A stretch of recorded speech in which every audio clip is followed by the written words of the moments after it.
You just sent a text, you pressed that little arrow, felt the small tap of the button, and now it is gone, vanished from your screen and out into the world. Or so you think. Because in the fraction of a second between you hitting send and that message appearing on someone else's phone, something extraordinary is happening, something most people never think about, something that, once you understand it, will completely change how you see every single conversation you have ever had. Your text did not go anywhere, not yet. First, it disappeared. Here's what is actually happening inside that tiny gap of time. The moment your thumb lifts off the send button, your message is no longer a message in any traditional sense. It has become something else entirely. It has been shattered into fragments, broken apart into tiny pieces called packets, each one carrying a slice of your words, wrapped in layers of digital instructions and fired out of your phone at nearly the speed of light. Not to the person you sent it to, not even close. Before it gets anywhere near them, it has to survive a journey that most people would find hard to believe. Your phone first looks for a signal, not the bars you see on your screen, those are just a rough estimate. What your phone is actually doing is calculating in real time which cell tower it can reach fastest. This decision alone takes roughly 200 milliseconds. That is less than the time it takes you to blink.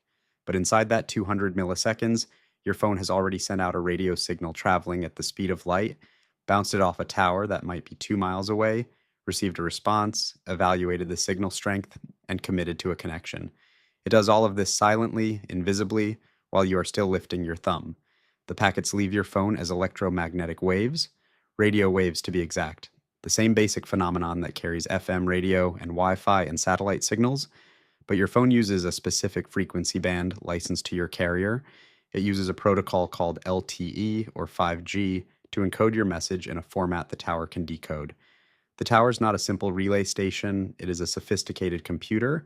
It receives your signal, strips away the radio encoding, reads the digital packet underneath, and then makes a routing decision. Where is this message supposed to go? This is where it gets strange.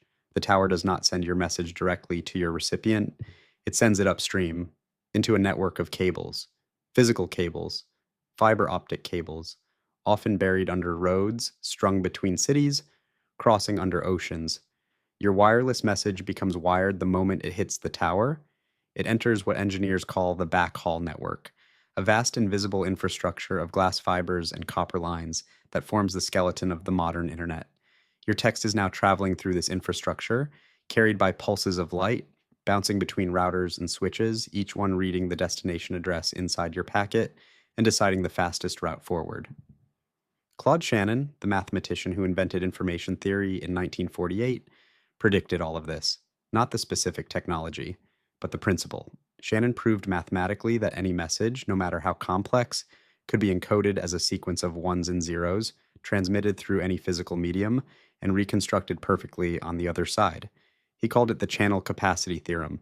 What he could not have known was that one day the channel would be a glass fiber thinner than a human hair, and the message would be someone telling their friend they were running 5 minutes late. Your packets are now racing towards something called a carrier gateway. This is a massive data center run by your carrier, a building full of servers that act as the postal sorting office for the entire network. Your carrier receives your fragmented message, checks the destination phone number, identifies which network that number belongs to, and hands it off. If your recipient is on the same carrier as you, this handoff takes microseconds. If they are on a different carrier, your message crosses what is called an interconnect, a point where two networks shake hands and pass data between them. This is governed by agreements between companies, maintained by engineers, and happens automatically, invisibly, thousands of times per second across the global network. And the whole time, your screen is just sitting there, quiet, waiting. Now, the message has to find your recipient's phone. But here's the part that nobody talks about. The network does not actually know where your recipient's phone is right now. It knows which carrier they use. It does not know if they're at home or on the subway or in another country. So their carrier sends out what is called a page, a quiet signal broadcast across every cell tower their phone might conceivably be connected to, asking one question: is this device here? Their phone answers, always listening, even when the screen is black, even when it looks completely asleep. A tiny part of their phone's hardware, called the baseband processor, never truly shuts off. It maintains a permanent, low-power conversation with the nearest cell tower, checking in roughly every 54 minutes just to say, still here. When the page arrives, the baseband processor wakes up, tells the tower it received the message, and the carrier knows exactly which tower to route your text through. The message crosses the final mile from the tower to their phone.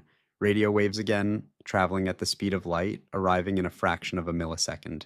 Their phone's operating system receives the packet, reassembles it, decrypts it, and renders it on the screen. The notification fires, the sound plays, the message appears. From your thumb lifting off the send button to the words appearing on their screen, somewhere between 300 milliseconds and 1 second. Less time than a single breath, less time than a heartbeat. In that window of time, your message traveled through the air, across the country, through undersea cables, into massive server farms, back out through towers and into someone else's hands. Vint Cerf and Bob Kahn, the two engineers who designed the internet's core protocol in 1974, called it a best effort network, meaning no single path is guaranteed. No single cable is essential. If one route fails, the packets find another. The message adapts. It routes around damage, around outages, around busy lines, automatically, and without anyone deciding anything.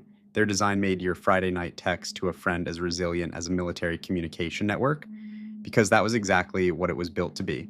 There is a researcher at MIT named Yoav Artzi who has studied the linguistics of digital communication, specifically how tone and intent change when we communicate through text. He found something curious. People spend far more cognitive energy composing a text than receiving one. The sender builds context, chooses words, weighs tone. The recipient reads it in a fraction of that time and fills in the gaps with their own assumptions.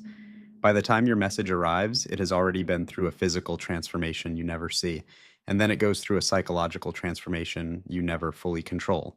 What you typed is not always what they read. What you meant is not always what they feel. The message survives the network perfectly intact, a perfect digital copy of every word, and yet somehow it still gets misunderstood. Shannon's theorem holds. The technical channel works flawlessly. The human channel is something else entirely. So the next time you press send, think about what you just set in motion. Radio waves leaving your body, a tower catching them midair, glass cables carrying your words at the speed of light through the earth, servers the size of warehouses deciding where to go next, a sleeping phone waking up just to hear you, and then, after all of that, a person glancing at a screen for less than a second and deciding how they feel about you. Your text disappeared for a fraction of a second. It crossed half the planet and came back. It survived physics and engineering and corporate infrastructure and the speed of light. And the whole time, the only thing that could actually stop it from landing the way you meant it to was the 6 inches between someone else's eyes and their heart. You just sent a text. The easy part was the technology.